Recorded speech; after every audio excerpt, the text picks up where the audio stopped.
asato ma sadgamaya tamaso ma jyotirgamaya mrityurma amritam gamaya. Om Shanti Shanti Shanti. Om, lead us from the unreal to the real. Lead us from darkness unto light. Lead us from death to immortality. Om, peace, peace, peace. Today's practice is actually very well known in America, at least. It's very popular as mindfulness. Mindfulness is very big throughout the West, especially in the United States at present. Its roots go back to the Buddha himself. So you have the Buddha right behind me, a beautiful image of the Buddha. The Buddha himself, 2,500 years ago, gave precise instructions for mindfulness as a step towards meditative absorption. Later on, these traditions were elaborated and developed. The text that we shall take up, by the way, one important thing to know is that all of what we are doing, the ultimate purpose of all of this is awakening, is enlightenment, is God realization. It's important to note this because meditation these days is so common. It's a very big phenomenon, and it's good that it is. But it's used for multiple purposes.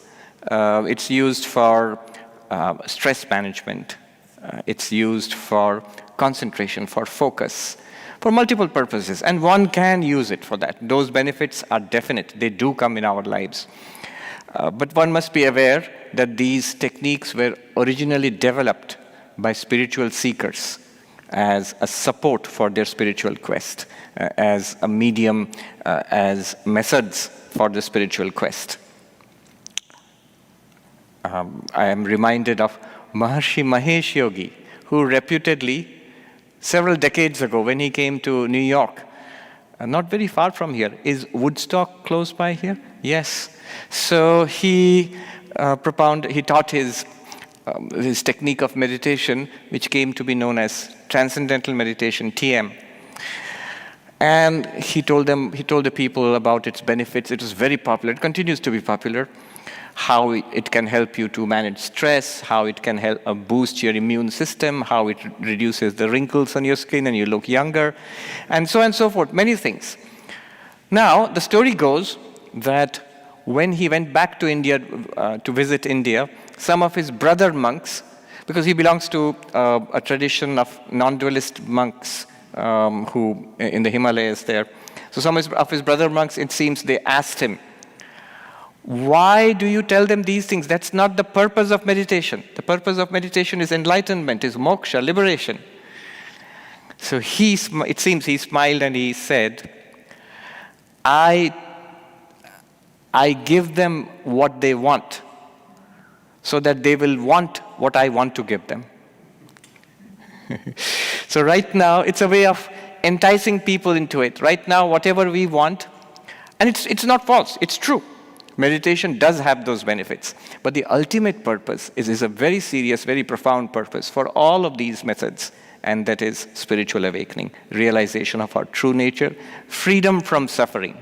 That's something the Buddha and the Vijnana Bhairava and the Tantric meditation that we'll practice tomorrow and non-dualist Vedanta, all of them have in common.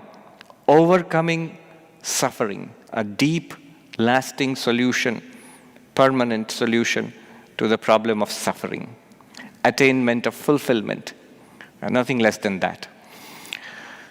The particular path that we shall talk about now, I'll tell you how we're going to structure this session. I'm going to describe the path. This session is a little shorter than the other session. The other sessions will be 1.5 hours. So each session will be structured as, I'll give a talk about the path, about the particular technique we're going to talk about today. I'll describe it. Then it'll be open to questions. So a few questions. I do not anticipate too many questions today because this thing we're going to talk about today is pretty direct, pretty simple actually. And then we will have a short practice. I will guide you through the practice initially. The practice will begin with the sound of the bowl here, and it will end with the sound of the bowl. So that's at the end.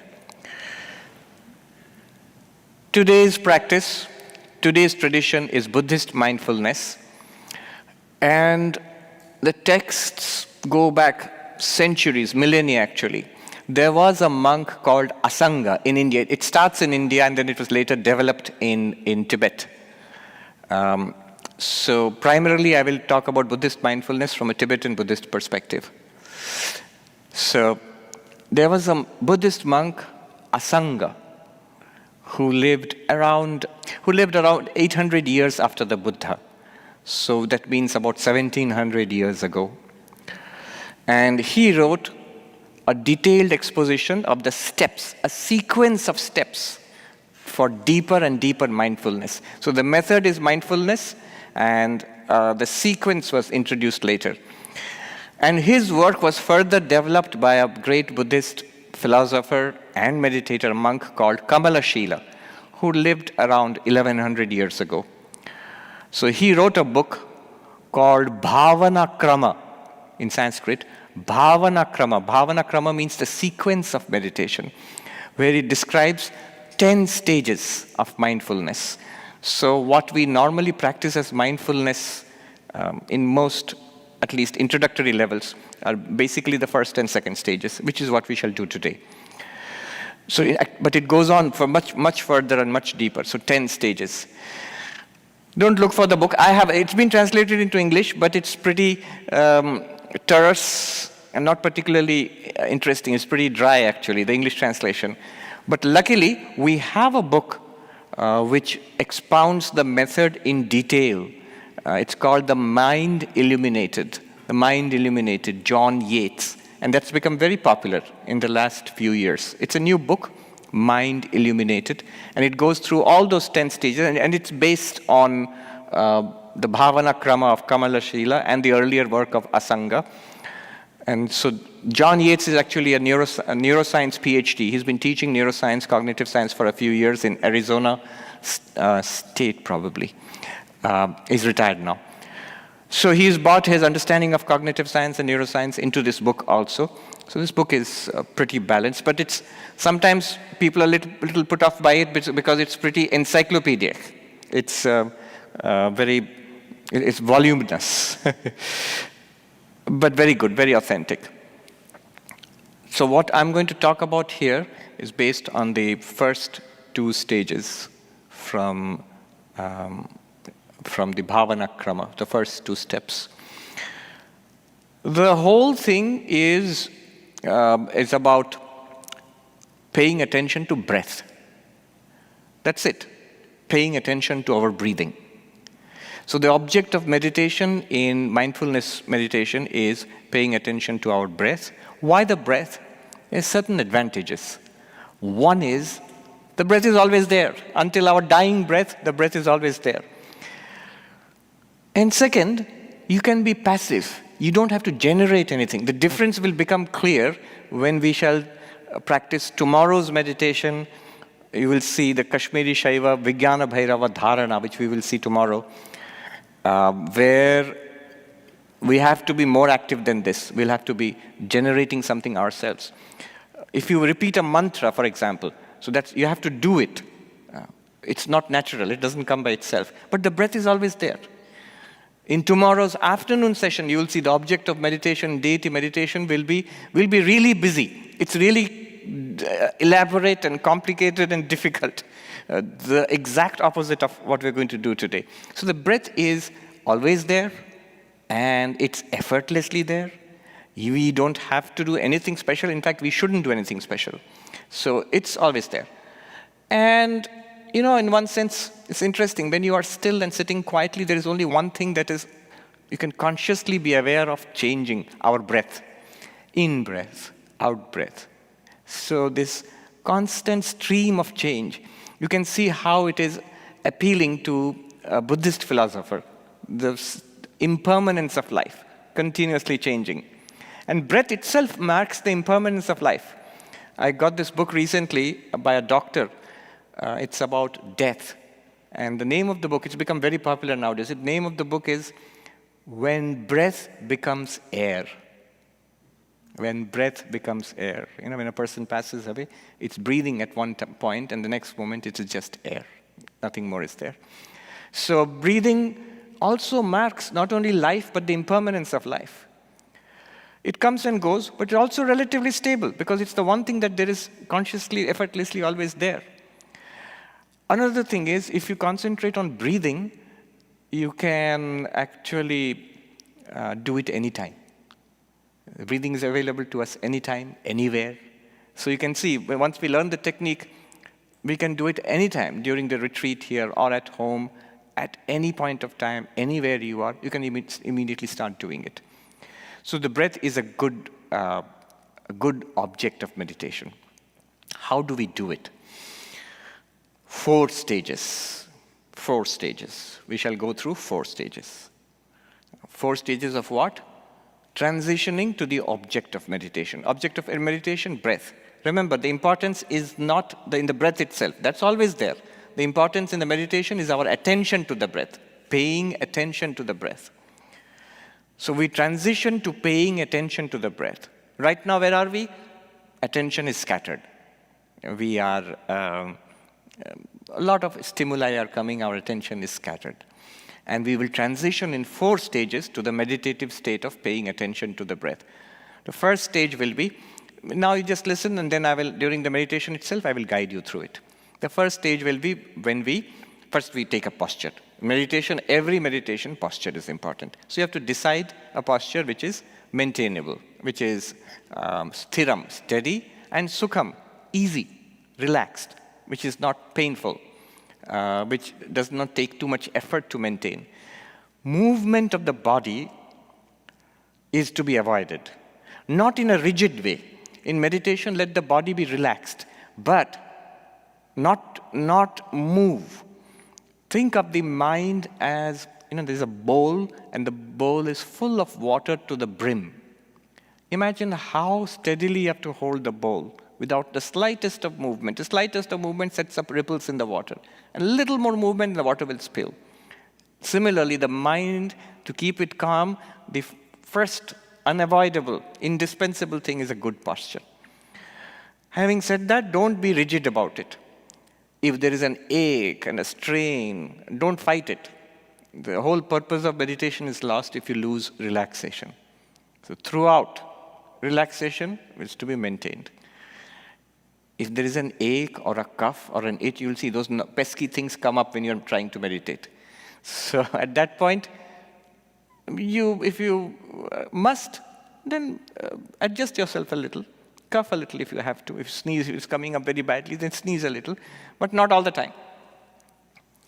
Also be aware of not disturbing others. If you're sitting on a particularly creaky chair, we could do better to change the chair so that when you move, you don't generate sounds. It's a very silent environment here right now, so even the least sound is picked up by everybody. And I will ask you to close your eyes when it starts. Some feel like keeping their eyes slightly open. In that case, you have to look down at the floor near your feet. You can sit in the closed legs position. Some of you are already doing that. You can keep your legs on the floor, your feet on the floor.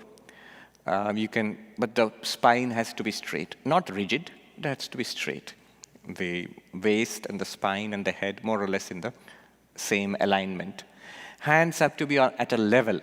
So that the body is balanced. You can put your hands on your knees, or you can put them like this, left hand below, right hand above, whichever is comfortable to you, when we start doing it. For the duration of the practice, try to not to change the posture. So the first stage will be, as we get into the posture, close our eyes, become aware of the present. Here. For example, here I am at the Garrison Institute in the meditation hall. Here I am. And the moment I close my eyes, what will happen is there will be 2 main sources of stimuli. You won't see anything. The reason we close our eyes is A great deal of our cognitive activity is concerned with visual cortex. So it consumes a lot of our cognitive processing.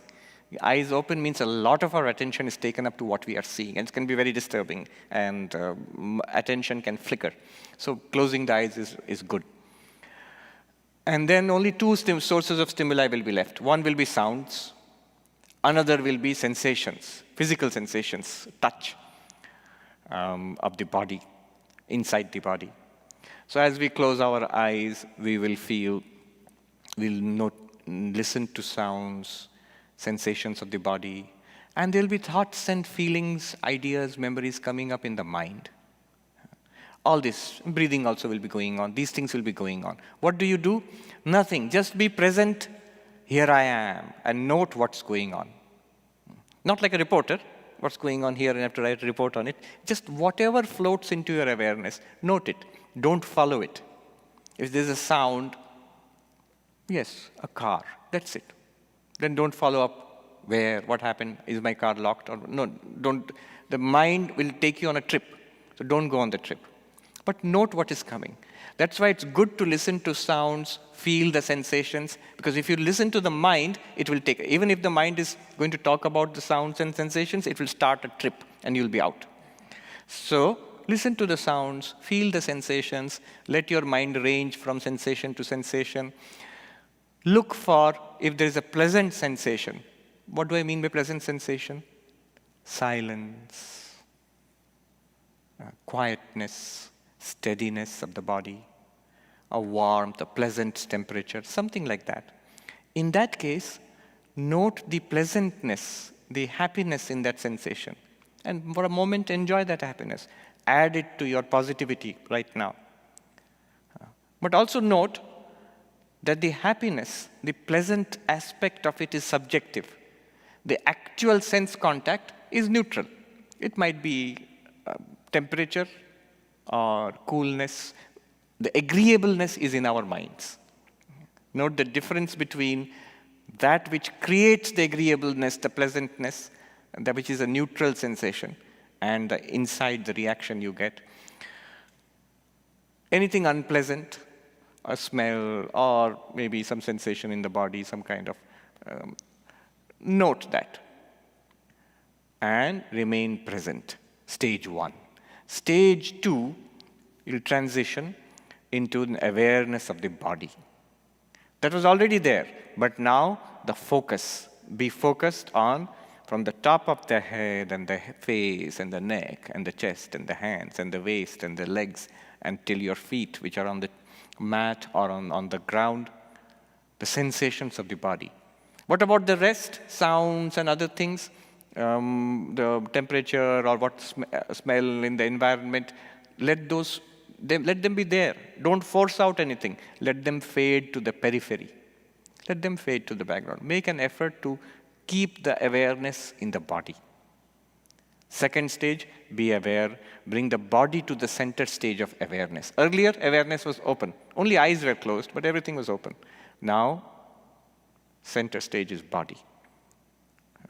Sensations, maybe an ache, or maybe just the feeling of the seat supporting us, the ground beneath our feet, whether you're feeling cool or warm, heaviness in the tummy, very good dinner we had, so that might be there, breathing going on, any kind of stiffness, tension you find in the body, neck, head, let it go immediately. The moment you notice any kind of tension, let it go immediately. It's awareness of the body. Third stage, notice in the body, if you're sitting still, only one thing will be obviously moving, that is the breath. So in the third stage, narrow the awareness even further. Everything else, anything that enters your awareness, it's still there, it's welcome. But don't worry about it. Narrow it still further to the breath. What do I mean? In the nose, you will feel the breath. Air coming in, going out. You may feel it around the nose on the face. You will feel it in the chest. You will feel it in the tummy. Belly expanding and contracting with the breath. So the feeling of the breath coursing through our body, entering and leaving, notice that. Most obviously, we will feel the stomach expanding and contracting. Don't force it. Don't be aggressive about the breath. Now I must breathe. Breathe in now, breathe out. Not like a sergeant major. Just whatever is going on. If it's a shallow breath, let it be a shallow breath. If it's a deep breath, let it be a deep breath. Notice the breath. All of it. From the nose to the chest to the stomach and then back again, out and exhalation. Notice the breath. Everything else floating to the background.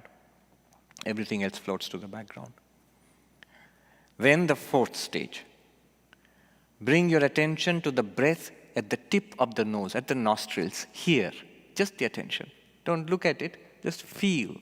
It may feel like cool, the breath passing in and out.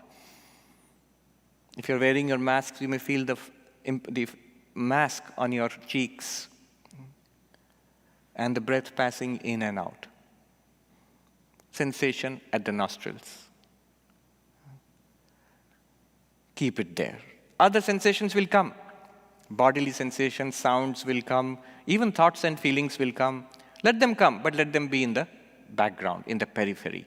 Bring your attention to the breath at the tip of the nose, at the nostrils. And remember, don't follow the breath. Breathing the breath itself is not important. That's always been there. The whole purpose of meditation here, the mindfulness, is not to pay, not the breath itself. It's the attention paid to the breath. So the valuable thing is your attention. Keep the attention here. Now, at any point, if you lose it, the attention, and it becomes more wide angle attention, let us say, go back to the whole breath. The stomach expanding and contracting, the chest and the air in the nose coming and going, or even the presence of the whole body. Then come back again to the breath at the tip of the nose, at the nostrils. This breath, this is the fourth stage and the actual meditation. The actual meditation starts here. We have made the transition to the object of meditation. What's the object of meditation? The breath at the nose. Don't follow the breath going out of the nose. Don't follow the breath going in through the nose. Just at the nose. Sensation. Whatever it is. Little bit of air. Little bit of coolness. Or warmth. Sometimes when it goes in, it feels cool. When it comes out, it feels warm. Just notice that. Keep the mind there. Breathing out. Breathing in. That's it. I said, that's it? Then what? I'm reminded of a cartoon. A Zen meditation the teacher is sitting, and the student is sitting next to him. And then he says, calm your mind and follow the breath. And then the teacher says, that's it. And the student looks confused. That's it, and what? Nothing. That's it. So this is the point. It may look deceptively simple. The word is deceptively simple. As we do it, we will see it's not all that simple at all. And why this is the simplest and yet a very profound entry into the nature of our awareness. We will see now. Now, as we do it, what will happen is, so this is just the introduction, the first one. Then we go on to the second stage. Second stage is nothing but what will happen. When you try to do it, let me tell you what will happen. We know what will happen. Distraction. Even the simple thing like following your breath, just at the nostril, breathing out, breathing in. Distraction. So one thing we can do is counting. So this I want to introduce, counting. So what is this counting? There are many ways of counting. I don't want to confuse you. I'll just give you one way of counting. Just by the way, as I said, these are old and complex and very profound systems of meditation, not just what we're doing now, what we'll do tomorrow in the morning and afternoon and the after tomorrow also. So I am doing what I'm going to tell you now and tomorrow and the after tomorrow are things which are preliminary, which are basic, relatively easy, but also something that I have myself practiced. To the extent that I have myself practiced and got some benefit, to that extent I'm saying. Because beyond that also we can talk about it, but that will be something I must admit I've only read about it. I have not followed it that far. So these are traditions other than our traditions. So I have investigated to a certain extent, that much only I'm sharing with you. So the counting technique which I use, I can share that with you. Very simple. It's a counting to 10. Why do you count? To stabilize your attention on the breath here. To stabilize our attention on the breath here. How do you count? As we breathe in, that's the beginning. Exhale, that's the end. Mentally say 1. When the exhalation is over, breath has gone out, you know the next breath is going to come in. Mentally say 1. 1 is over. Next breath comes in, and you breathe out. Normally, don't force. Completed, 2. Third breath comes in, and goes out. Completed, 3. Fourth, 4, 5, 6, 7, 8, 9, 10. At any point, if you miss it, so who's going to miss it? It's quite possible. With 3 or 4, and suddenly mind has gone off somewhere else. And you think, was that 3 or 4? Where was I? If that happens, what you do is go back to 1. Go back to 1 again. Start all over again. Whatever it is, if you're in doubt, say 1, 2, 3. Aim to reach till 10. Make it a project that I will reach till 10 without missing. It can be quite exasperating when you are at 8 or 9 and suddenly think, was that 8 or 9? Back to 1. Complete till 10. But don't go further. Psychologists have found that even counting becomes mechanical after some time. The counting can go on and the mind can start wandering. So, up to 10. Count up to 10. After 10 is complete, congratulations. And then just keep your mind there. Keep your attention at the tip of the nose, where the breath is going in and out. Notice it going in, notice it coming out. This is the way I did it. There are others who find another way a little more useful. The other way is, instead of thinking of the beginning of the breath as inhaling, breathing out, that is, beginning is inhaling, and the end is after you've finished exhaling. That's the way I do it, and many people do it. Some people find it useful to breathe out, then breathe in, and that's complete. What's the advantage there is, see, the mind tends to wander when something is completed. So the natural completion is at the exhalation. So mind feels done, let me do something else. But if you do the reverse, exhale, finish the exhalation, that's the pause, and then you inhale at the top of the inhalation, that's 1. Then the mind will still be engaged. If you see what I mean, if you don't, no problem. That's a complicated way of doing it, but some people like that, just as an option. The simplest way is breathing in, breathing out, 1. Breathing in, breathing out, 2. Breathing in, breathing out, 3, and so on. 10, not more than 10. Just, there's a slogan, not less than 5, not more than 10. So, so that's the counting. After the 10 is over, just go on breathing. If you lose track, then what will happen? Just the next phase of it. This is the stage 2 of the mindfulness meditation. 10 stages. Stage 2 of mindfulness meditation is handling distractions. What will happen? I can predict. What will happen is this. I am following the breath. Distraction comes. Something happens. It may be outside. It may be something, most probably from inside the mind. A thought, a worry, an idea. It comes. Distraction. Distraction, next stage, forgetting. I forget that I have to keep my attention here. Even for an instant, I forget. The next stage after forgetting is mind wandering. Mind wandering. Mind goes off that way. And we're out of it. It may take seconds, even minutes. Suddenly I'm awake. Oh, back to the nose. Breathing. I awake. And I'm awake. It's awakening. Treat it as joy. Yes, I'm now aware of the object of my meditation again. A little burst of joy. Be happy. It's a little awakening. After all, the name Buddha comes from Buddha, to awaken.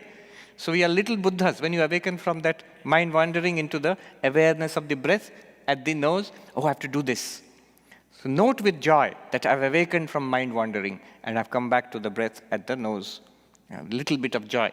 You're a little Buddha at that instant. And then again strengthen, generate the intention, I shall follow the breath at the nose. Following the breath at the nose. Distraction. Distraction doesn't have to come. Don't get worried. I'm not getting distracted. What happened? How will I progress to the second stage? I'm stuck at the first stage. I'm only following the breath. If you're only following the breath, you're a blessed soul. And you're on your way to becoming a Buddha.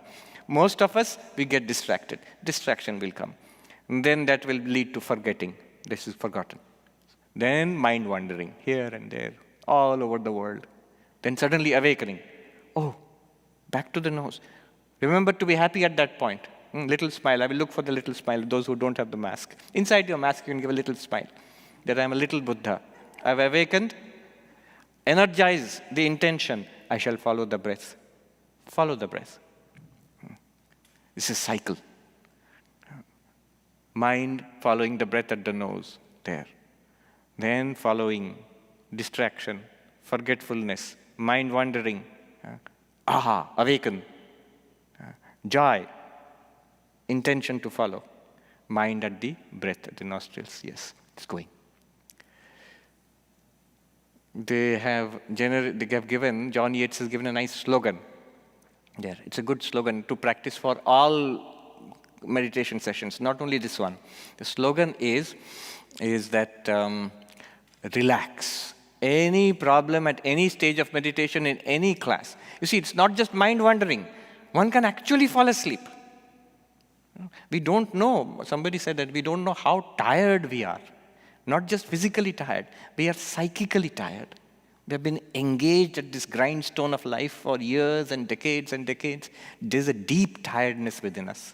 So when you relax, the body falls asleep, mind also falls asleep. So you can actually fall asleep. And you can actually awaken from that. Be happy, I've awakened. And then again follow. So first, relax. Any problem you face in meditation, whether I've fallen asleep, don't fall off the chair, by the way. That can be fallen asleep or in mind is wandering, I'm not able to follow the breath. All of these things are happening. One way is if it's too scattered, then you can keep your eyes slightly open. Look at the floor beneath your feet. Relax first. Second, look for joy. In the practice, right here, there are many sources of peace and happiness. Just the environment, just the Buddha, the smile of Thakur Ma Swamiji there, just the quietness. Look for joy. Then observe. What's going on? Why am I not able to follow the breath? And then let it come, let it be, let it go. Any problem that is coming, an ache is coming, a worry is coming, some thought is coming, an itch is coming, a disturbing sound is coming. Let it come. Don't resist. Let it be. When I say let it be, don't focus on it. Let it be at the periphery, at the background. And when it goes, let it go. You note that it has gone. No reaction. Let it come, no problem. Let it be in the background. Let it go. So the slogan is, relax. Look for joy. Observe. Let it come, let it be, let it go. Every problem, let it come, let it be, let it go. It works for all the sessions. This is something like a slogan we can use tomorrow, day after, and throughout our meditation practices. So, all right, summing up very quickly, it may sound like a lot. Swami, is this the simplest one? It's the simplest one. It may sound like a lot, but it's not much. We'll just assume a posture. I will tell you. We will be aware of what's going on, and then we'll be aware of the body, we'll be aware of the breath, and then finally, breath at the nostrils. Try to stay there. That's all. We'll do it for about 15 minutes, but first, are there any questions to ask? This is a very simple approach. I mean, there's nothing philosophical about it. As you'll see, it will become complicated and then enormously more complicated tomorrow and the after tomorrow. So, are there any questions? First, we'll see from the virtual audience. I'll ask the moderator to ask a question, and we'll come to Bill then. First, the virtual audience. Are there any comments or questions? Yes. There is a question from Prabir. Does the type of meditation suitable for a person depend on the person's nature? I suppose so. Any spiritual practice in an Indian tradition, we know that various kinds of practices have been prescribed, and it depends on the nature. For some, an awareness exercise like this is suitable. For others, there must be some element of devotion. Let me tell you a funny story. There was, when we were novice monks in an ashram, there was a meditation teacher who came to teach the students. So I and another monk, we went to attend the meditation session, and it was like this, that observe the body, observe the breath, and the whole thing was what's called a body scanning. That means you start with your feet, with your toes, and work your way up to the top of your head. So the teacher said, sit like this, and we sat. I was there, and the other monk was sitting next to me, who was senior to me, sitting next to me. And the teacher said, now focus on your right big toe. Right big toe. And this monk, in indignation, he got up and he stormed out, muttering, if I'm going to focus on the right big toe, why should I focus on my right big toe? I'll focus on the right big toe of the Lord. I'll focus on the feet of my Lord. Why should I think about my toe? What a waste of time. So, for him, a devotional practice.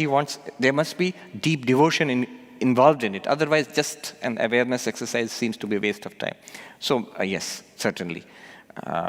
But the one which we are doing now, simply following the breath, is so neutral. Notice, no philosophy is involved here. No religious belief. That's why it's become so popular in the West. It doesn't ask you to believe in God or anything like that, or any kind of belief structure. Just an awareness of the breath. This is something everyone can do. Bill, ask the question. I'll repeat it back for the recording. It seems so neutral. How does it actually lead to enlightenment? Yes. The question is, it seems so neutral. How does it actually lead to enlightenment? Notice one thing about it, though. It may seem to be about the breath, but it's not about the breath. It's about awareness. Notice, it's fixing the awareness. The breath works like an anchor. So fixing the awareness, training the concentration, training the focus to stay. As you do that, you will see over time, in the 10 stages which are there, which can take a lifetime of practice, all sorts of things come up, dredged up from the mind. And a kind of calmness descends on the mind. A kind of clarity descends on the mind. Focus comes to the mind. And the idea is the nature of things will reveal itself. It's not just the breath. You start with the breath. In a higher stages, from the breath you progress to sensations in the body, then the thoughts. Your mind you're aware of the thoughts rising and falling. You begin to see how many things we are not aware of, and when we become aware of them, we begin to see that we are not the body. We are not the breath. We are not even these thoughts arising and disappearing, like motes of dust in sunlight. So, clarity comes. The nature of body, breath, thought, this becomes more clear to us. Many things which we missed about ourselves, and that becomes more and more clear to us. How causality functions. There's a funny story about this, Some monks are sitting outside a monastery, Buddhist monks. And there's a flag flapping in the wind above. So one of the youngest monk says, look, the flag is moving. And a senior monk says, no, you don't understand. It's the wind which is moving. And the younger monk says, oh, I see. And the even more senior monk says, no, it is the mind which is moving. And the other two monks say, oh, I see, that's pretty deep.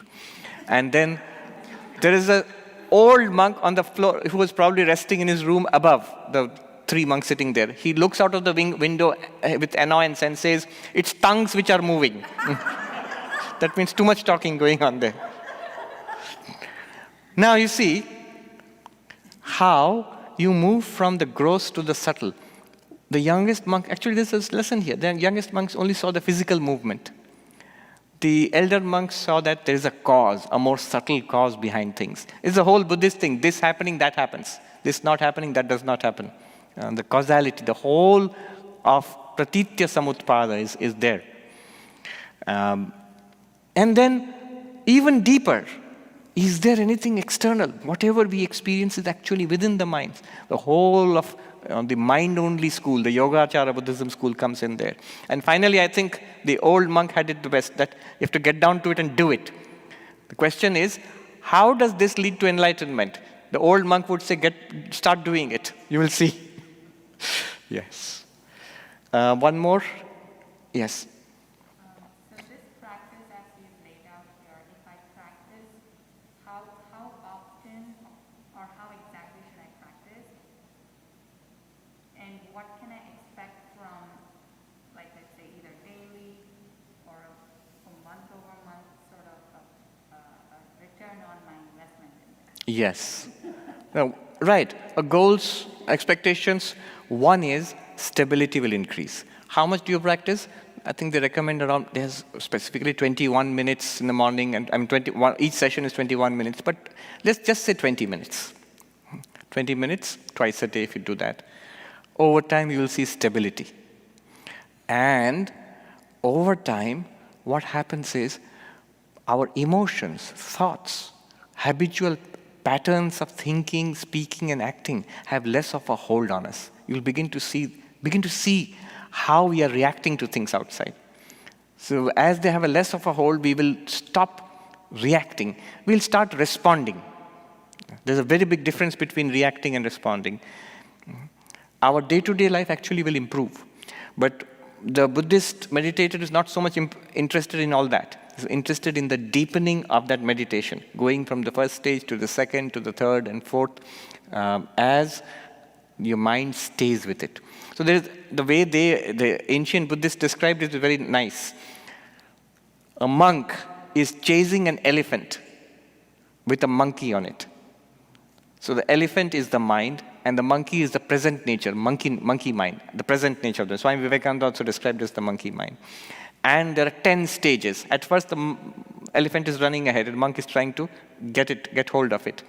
And the elephant is at first black, then slowly becomes more and more, the blackness disappears. The darkness goes away from the mind, and the mind becomes purer and purer. At one point, the monkey disappears. In between, there's a rabbit also, which symbolizes dullness. At another point, the monkey is gone, the rabbit is gone, and the elephant is a white elephant, the sort of mythical. And finally, you will see the monk is riding on the elephant. That means the mind has come under your control. And finally, there is an enlightenment. And the 10th stage is when you are looking back again towards the world with your enlightenment, which you share. 10 stages. If you want to know what we can expect at each stage, I will refer you to that book, Mind Illuminated. It's very encyclopedic, detailed descriptions are there. Can we take one more from the audience? Yes. Question from Poonam. Can you talk about a routine or austerity one should perform to progress in the path of meditation? Time is important. There are details. I will talk more about this on the final day. That's one of the things I want to talk about, that where do we go from here? Routine is important. The mind is a machine. The mind is a creature of habit. So if you sit for meditation at exactly the same time every day, it's much easier than to keep changing time. If you sit on the same asana, the meditation mat, in the same corner of the room at exactly the same time, over time you'll see the mind gets used to meditating at that time, and it expects to be calm at that time. There are certain preparations before meditation. I will talk about that in the Monday session. All right, let us try it out for ourselves. This is a method, the more we actually do it, the more we will understand. So we will do it for a short while only. 10 minutes. Usually one should do it for 20 minutes, but today we'll do it for 10 minutes. Assume the posture which is comfortable for you. Try to keep the spine erect, the head looking forward, neither lowered nor upward. Relax. If you need to stretch your hand, crack your fingers, look this way, that way.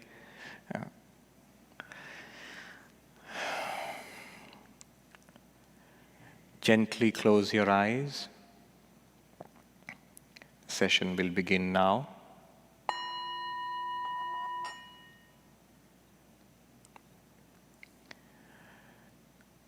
Body relaxed. Breathing normally. Tongue in the mouth will touch the roof of the mouth, the tip touching the back of the teeth. Face relaxed, hands relaxed. Breathing normally. Stage 1, be aware. Here I am now. Sounds.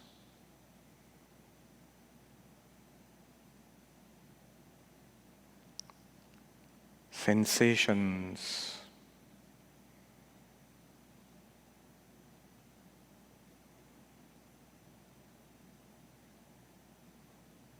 If thoughts and feelings arise, note them, but don't follow them. Breathing normally, relaxed, present, here, now.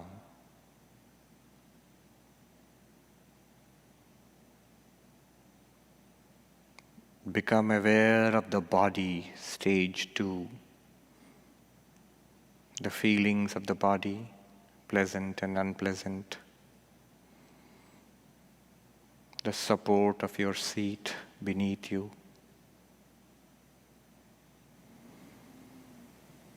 The movement of the breath. Anywhere, any tension, let it go, let it relax. Physical tension, mental anxiety, worry, let it relax.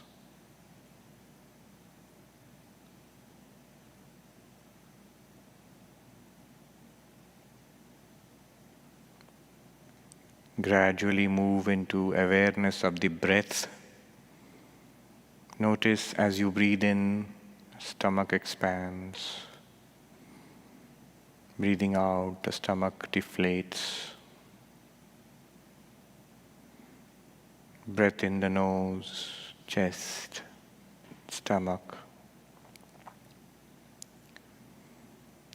Relaxed breathing, no hurry.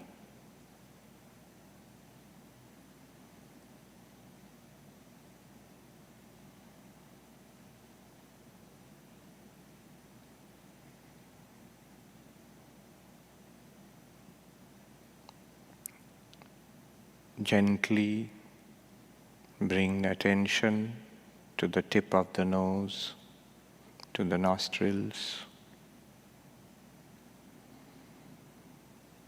Notice how it feels to breathe in there, how it feels breathing out there.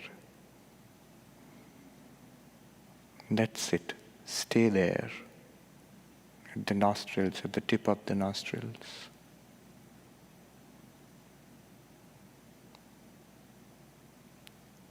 Notice the breathing in.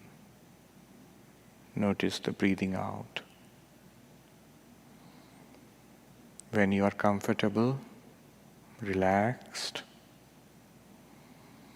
breathe in and breathe out. Mentally say 1 and commence the counting up to 10.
When I strike the bell, the meditation will come to an end, but don't abruptly look up.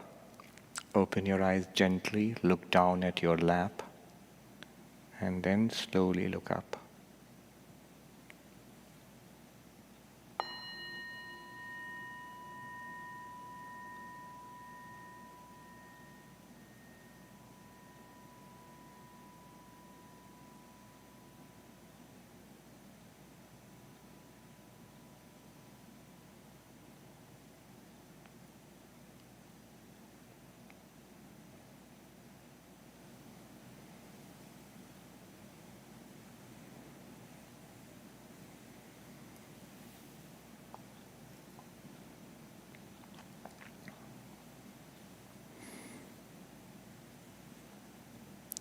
Om Shanti Shanti Shanti Hari Om Tat Sat Shri Ram Krishna Arpanamastu.